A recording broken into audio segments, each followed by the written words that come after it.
Welcome to the Ballet Help Desk podcast. My name is Jenny, and I am joined by my co-founder, Brett. We are both proud ballet moms who met backstage at our children's recital. During our kids' training, we found that resources were limited, and we relied on dance magazines and fellow parents in the lobby for information. Now that our children are embarking on their professional careers, we are excited to share our combined 20 years of experience as ballet moms with all of you. We will be bringing in experts to help make sense of this complex world of ballet training.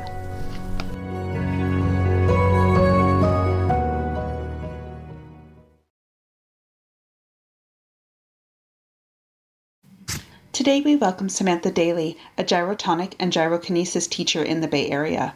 Her kind and thoughtful method of teaching makes gyrotonics approachable and very exciting.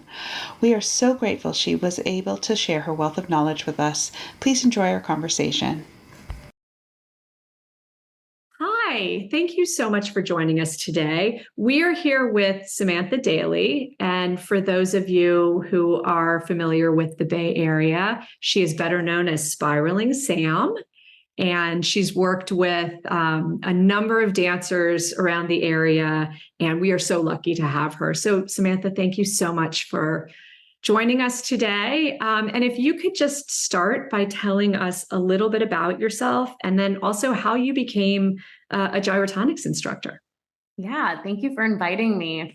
Well, I have been a lifelong dancer, specifically ballet, and it wasn't until I went to college that I started dabbling into contemporary because I went to the Lines Ballet BFA program that is through Dominican University of California. So that's kind of where I experienced a little bit more of improv, contemporary, modern, and that for me was very strategic because I grew up a bunhead and needed to kind of let it loose a little bit and find another side of my artistry.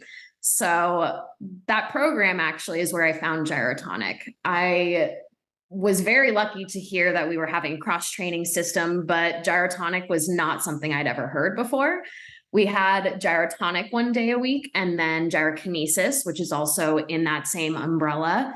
And I fell in love with the Gyrotonic expansion system, got certified as quick as I could, and began teaching my junior year of college. So I've been doing this throughout that transition from college into being a professional dancer and working with various companies through the Bay. And once I decided to kind of put my performance life on the back burner, I really just focused on Gyrotonic full time. And that's what led me to working with more dancers. That's fantastic. Do you work primarily with dancers? I do work primarily with dancers, but I do have a few non-dancing clients just because I feel I still need to keep my teaching grounded, and it's good to see humans moving their bodies. So yeah. When you work with dancers, what are some differences that you see between dancers and, for example, other elite athletes? Yeah, that's a great question. I would say probably the mentality and the demands on the body are just different. It's not better or worse. It's just different. There's an attention to detail and a finesse that I feel is unlike any other athletic pursuit. And regardless of the style, dance is a technique. So it's something that is practiced every day. It's not something that is happening quickly, instinctually in the moment. It is a practiced art. And the goal, especially if you're, say, a ballet dancer, is maybe unrealistic, but the goal is perfection. And that can seem extreme to a lot of other styles of movement or other athletic pursuits, but that's what the technique calls for. And I think that not only that attention to detail, that practice technique, but the importance of acting and emoting and the artistry is something that is unlike any other sport. So that is something that I feel needs to be practiced. And I try to bring that into the cross-training system that I work with, Gyrotonic and Gyrokinesis, because it's just as important. It's just as important as learning how to move their body in certain ways or to change different movement patterns that they have. The emoting the artistic side is just as important, and it really comes through the whole body, and you can see the difference. That's super interesting that you say that. And I know when my son first started doing gyrotonic, I didn't even know what it was. I just heard this word and I was like, gyro, that means spin. I can't imagine what this is going to be. So for those parents that are out there that might not be familiar with gyrotonic or gyrokinesis, can you just give us a quick rundown of like what it is? Yeah. So the system is called the gyrotonic expansion system, and there are kind of two sides to that. There's gyrotonic, which is done on different pieces of equipment, and then gyrokinesis, which is done primarily on a stool and a mat. Gyrokinesis is what began the whole system of movement. So it was developed by Julio Horvath. He was a dancer and he gained an injury, used his own discoveries to be able to rehab his body. And then he started trying it out on his friends, colleagues, and other dancers in the community. So the gyrokinesis movement system is a little more energetic. I would definitely say energetic, not in terms of high energy, though we do go there, but more as an energetic embodiment. And that is what I would say is very specific about the gyrokinesis system. It's fluid, it's continuous motion. There's not a lot of holding. And with both systems, it's very circular. Everything is about circularity. There's a lot of spiraling. It's a non-linear movement system. And from the gyrokinesis place, he realized that he wanted just maybe a little bit more support or maybe a little bit more tension or just some added weight to push through. So that's how he developed gyrotonic and all of these different pieces of equipment. That's really interesting. How is it different from Pilates or even yoga? Yeah, so I would say the biggest difference is that it is nonlinear. It's very circular. And I think both of those systems are a little bit more linear based. Pilates, I would say, is incredible for rehabilitation, for connection, for strength, for the core. And yoga is its own practice altogether. I think when people are trying to ask about gyrotonic, they would probably more look at Pilates as a sister. And I wouldn't quite say that's the case. But yeah, gyrotonic has more fluidity and there's an energetic component that I haven't seen in many systems. And that is something that's very prevalent. And I think dancers definitely gravitate to the system because they understand inherently that feeling of energy running through the body because they have to experience that when they're using port-a-bras. They have to understand how to present themselves when they're on stage. So there is this other sense in the body, and we really go with that in gyrotonic and gyrokinesis. Do you think that do you think all dancers should be doing gyrotonic? Because the way you were describing the movement, it also seems to mimic like their arms when they've got their arms above their head or things like that. Like, where do you see gyrotonic fitting into the overall cross training of dancers? Yeah, I think honestly, anyone and everyone would benefit from doing gyrotonic. I've had clients who are 8 years old and I have clients in their 80s. So it's definitely a system for all. But I would say for dancers specifically, I think anyone would benefit from it, but I also think that there are some systems that we gravitate more to than others. And those could be for a variety of reasons. But I think the more that we understand and know our bodies, the more that we know which systems are speaking to us in particular. So I'm going to blanket statement saying yes, but I do know that there are some out there who maybe don't gravitate towards it, or it doesn't feel like it works for them. And sometimes it is just maybe a lack of understanding in the body or what's expected, or it just doesn't feel right. And that's fine too. But it is a new system. And with that system, you do have to learn how to work within it. And it is different. That's interesting. I didn't realize it was so new. Let's say you're like a lot of the parents that are listening to this, may not have kids in gyrotonic programs right now.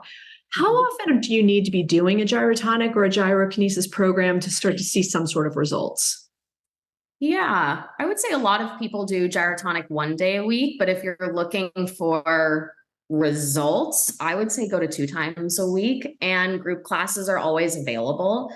Obviously, private sessions, you gain that one-on-one time, and it's going to be more focused on you and very particular and specific. But once you have some privates under your belt, I think it's a really great idea to also jump into a group class, and just to keep it going with your own body and mind, as opposed to someone being on top of you about it. So I would say probably 2 days a week is a great way to be able to start to feel the difference and see some results. That's good to know. So what about if there's kids who may not have access to a studio? Are there online resources? Obviously, teens are in short supply online, but are there classes or programs that kids can do online? There are, and that would be probably gyrokinesis, because like you said, you would want to go to a studio for gyrotonic. Not many people are going to splurge on the equipment unless you are a trainer or have been in the system for many years.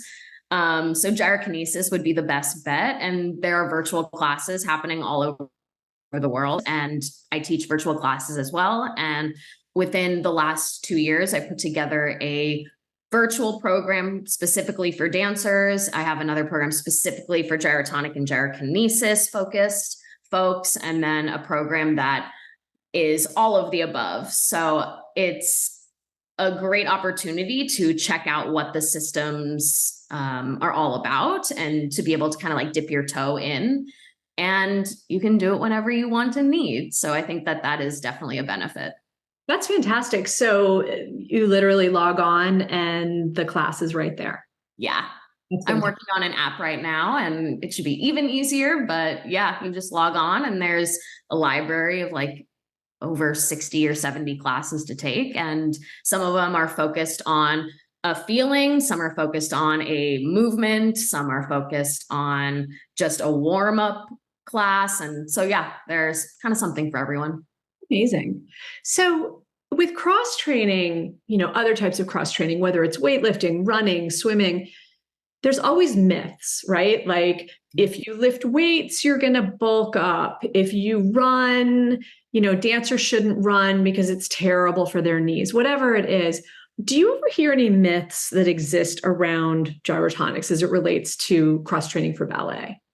Yeah, I would say that I've heard that gyrotonic or gyrokinesis is really just a lot of choreography. And though there is a lot of choreography present, the concepts of gyrotonic and gyrokinesis are what the system is all about. So the choreography doesn't matter if the concepts aren't present in the body. And so I think that that is something that I've heard a lot. And also with that, if you're not quite understanding the concepts, maybe they would say that they don't feel anything immediately, or you're not feeling big muscle groups turning on. And in the way that I work, that is kind of how I work. I don't want the big muscle groups to always be turning on. I want to get to the deeper meaning or the deeper ideas of what's happening in the body. And so I think it's a system of relearning how to feel your body. Especially as dancers, there is so much bracing happening. There's so much overworking and overuse that we do kind of lose sense of the smaller portions in the body. So it is learning how to rework and refeel. And then I think the last thing would be that either you have to be flexible, or that it will only give you flexibility because the system can, I'm not going to say go in that direction, but it allows for all ranges of motion. And like I said, with the circularity of the system, we really want to feel that we can move in all of the ranges that are safe for our body. But it doesn't have to be the case that you are being pushed to the farthest reaches of your body without having that support to back it up. Right.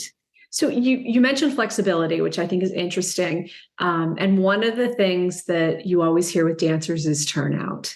And you have to be not only flexible, but also strong to have really good turnout. Can you talk a little bit about how gyrotonic and gyrokinesis exercises can help with turnout?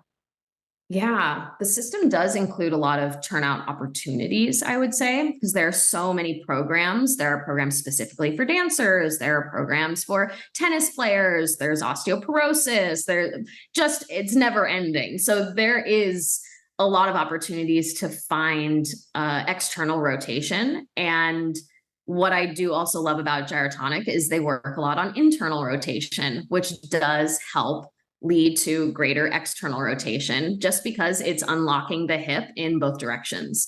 And I think when we only work in one way, we actually lose out on some of our mobility in the other direction. And then our range of motion is a little bit smaller. But I would say it's best to start, not that I would say that this is taught in like a gyrotonic course or anything, but I think it's important to understand where turnout comes from. And for most dancers, I don't think that there's enough understanding of anatomy and what's possible or maybe not possible. And I think when we start to go down that route of curiosity and wanting to learn the actual structures, a lot more opportunities can open up. Because I would say that the structures, tissues, and the musculature, they all work together to create external rotation. But we also have limitations. Like your hip sockets can only allow for so much. And for some people, they allow for 180-degree rotation. And for others, that's never going to be a possibility. And that is a sad truth to hear. But once you understand that or know that your specific makeup is different than others, then you have this great opportunity to learn how to work for your particular body. So I think that's something that I advocate for a lot, is just understanding who you are, what your bones are doing, and from there we can add or create more. But if we don't have that initial understanding and we're just forcing to look like our teacher or the student next to us, then we are actually losing out on finding true external rotation. We're just forcing, gripping, locking down, and that doesn't help our dancing. It's interesting that you say that. My son is pigeon-toed. So yeah, it's unusual to have a pigeon-toed ballet dancer. And so his first ballet teacher just looked at him and you could just see him shaking his head. And so we took him off to start doing some work. And one thing that he learned, you talked about anatomy, is I think a lot of students don't really understand the anatomy and what's involved with turnout, that, you know, it could be that they think it's your feet or your knees or your hips. Can you talk a little bit in more detail about that? Because I think that's something where kids, they end up forcing their turnout and it also leads to injuries. Absolutely. So I like to start with the bones and then work towards other tissues and muscles from there. So with our pelvis, we could either have our hip sockets facing forward or we can have our hip sockets facing sideways. And if your hip sockets are facing sideways, then congrats, you are going to be able to go to 180 degrees or just shy of it. But if your hip sockets face directly forward,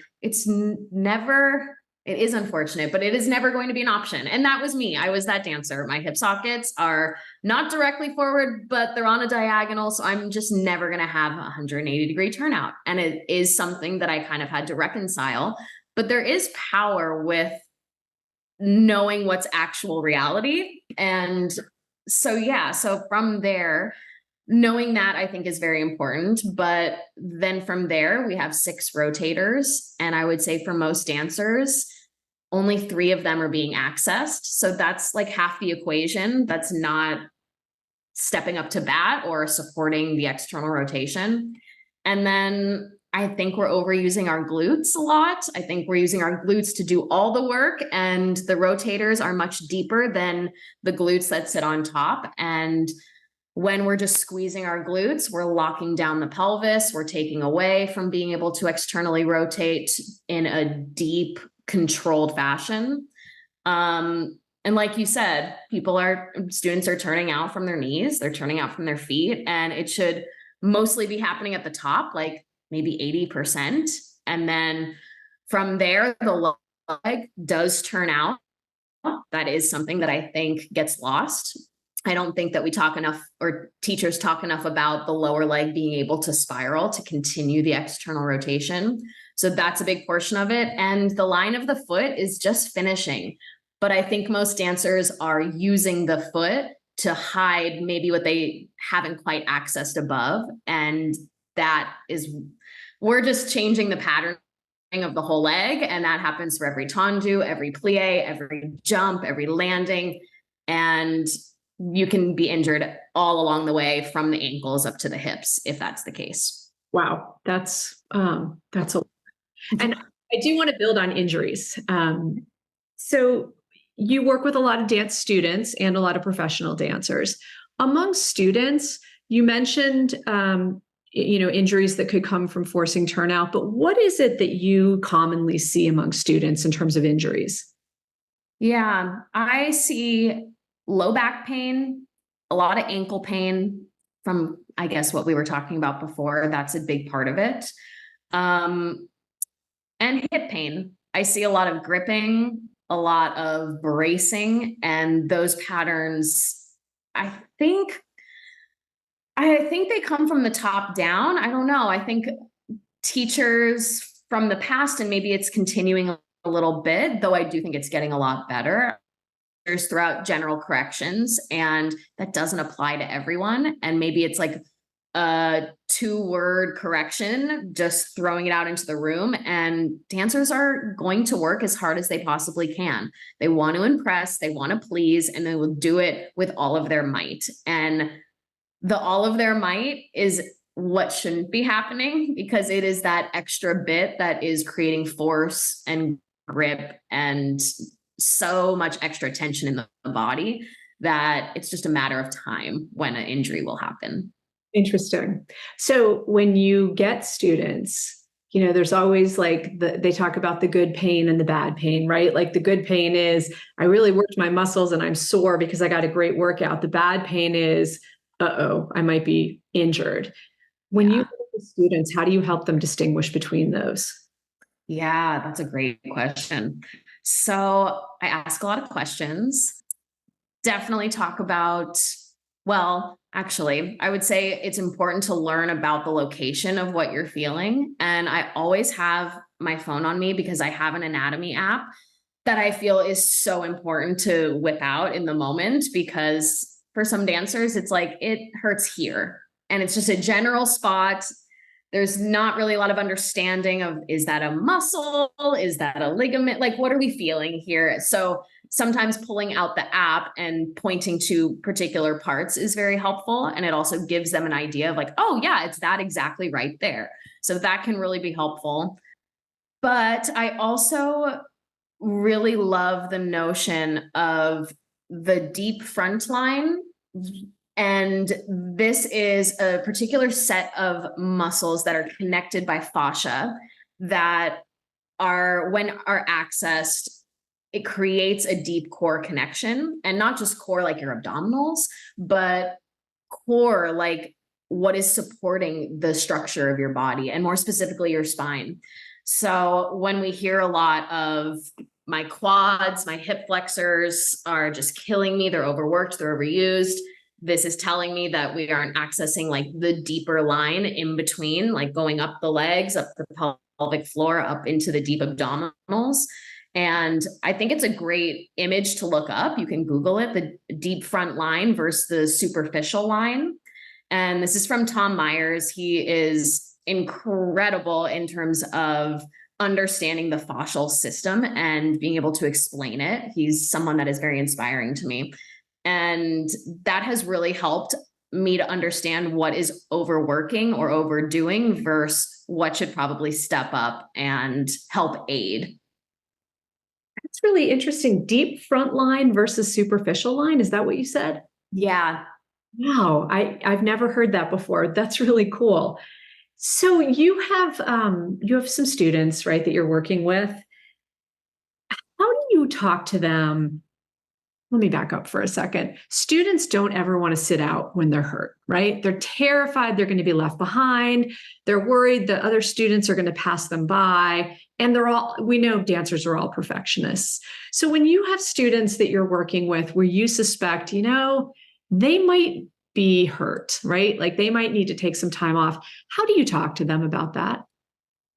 I think creating a safe environment and a comfortable relationship with them is extremely important, because they're going to feel comfortable enough to be honest with you. And I think more often than not, when we're talking to our teachers about our injuries, there's this feeling of shame. There's this feeling of guilt, like you did something wrong and like you're not going to get the part. And now your teacher hates you and you're never going to move up. And it's just a very quick spiral out of control. So I do think it's important for the teachers or those working with especially young dancers to be open and be welcoming and accepting that this is a part of using your body in this way.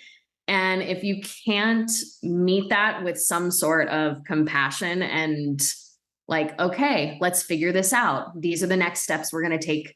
And I'm going to help you find this person or that person, or I suggest this way of healing yourself, or you need ice, whatever it may be. I do think it comes from the instructor or the teacher in cultivating a good relationship and just being compassionate to them, because it sucks. Let's be honest. It's the worst. It's filled with a lot of shame. And yeah, sitting there watching your friends continue to go on could be a dark place for a student to go to. So I think that it's important to listen to your body, and that needs to be number one. And that for students, you're still so young. This one injury, if you get on it and you're doing the things well and you're finding the right support system and team to help you out, you'll be able to get back, and it's not going to take you out in the long run. Though we all thought it would, it really doesn't in the scheme of life. Sure. And I'm sure it's nice for students to hear from somebody that's been there that, this isn't the end. This is a small bump in the road. So we do see you on social media working with fairly well-known professional dancers. Yeah. And can you describe how what you do might fit into the overall recovery plan for a dancer that's coming back from an injury, whether it's a professional dancer or a student? Yeah. That's a great question. So usually when dancers come to see me, they're also seeing other professionals, which I think is very important. We all don't do the same thing, and we all look at the body differently. So I am listening to what all of the other health professionals tell them and what their expertise is being told to them. And then from there, I can add in my perspective or what I'm seeing. And it is different than others because we all have different training and we all have different eyes. We look through different lenses.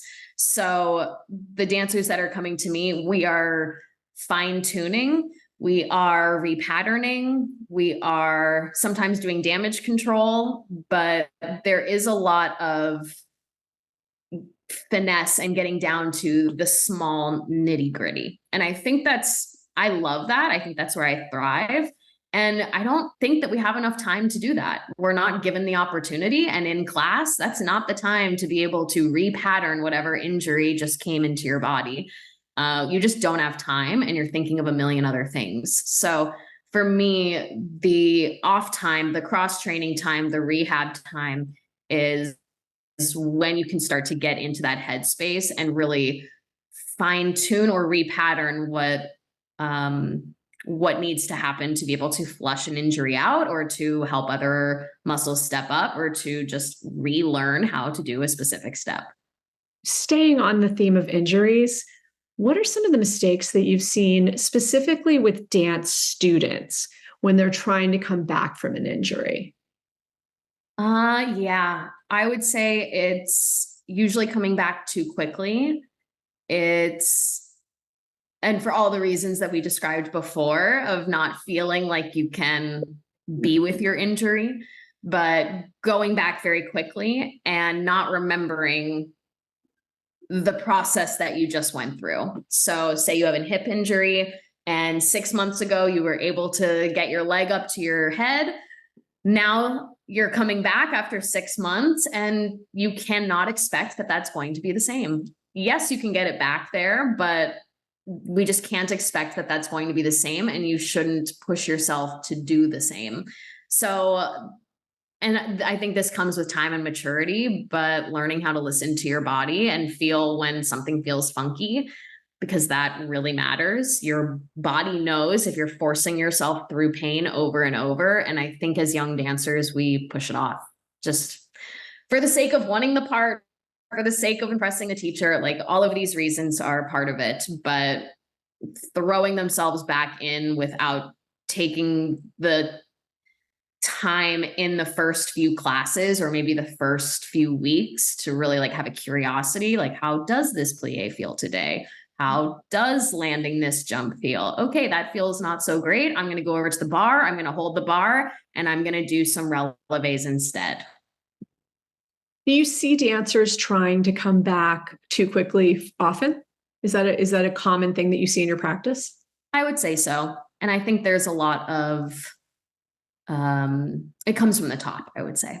Mm-hmm. Yeah, I would say that happens a lot. But when I see that, when I hear that, it's a matter of time before it happens again, or the next thing comes very quickly.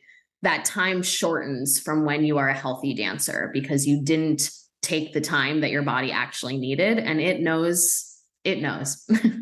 Yeah. It's interesting. We were talking to somebody who said you can either take off 3 days or 3 months. It really depends on how you treat your body.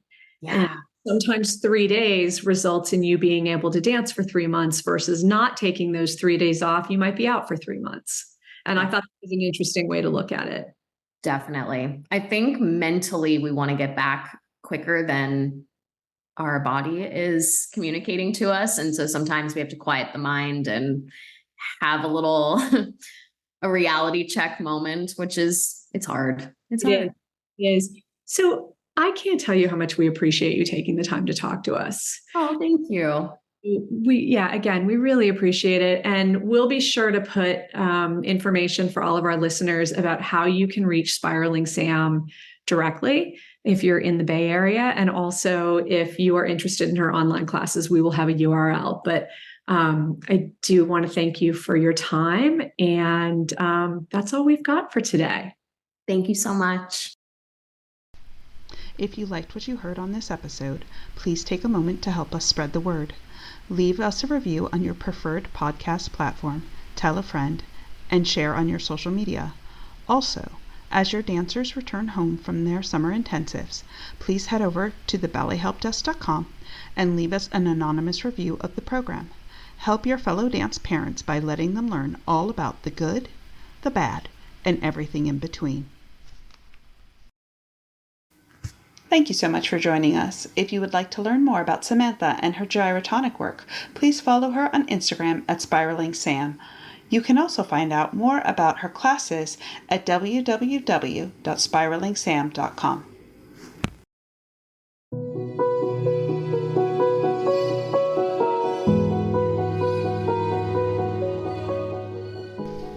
To stay in the loop on all of our latest content, subscribe to our newsletter at ballethelpdesk.com and follow us on Facebook and YouTube. Until next time, have a great day.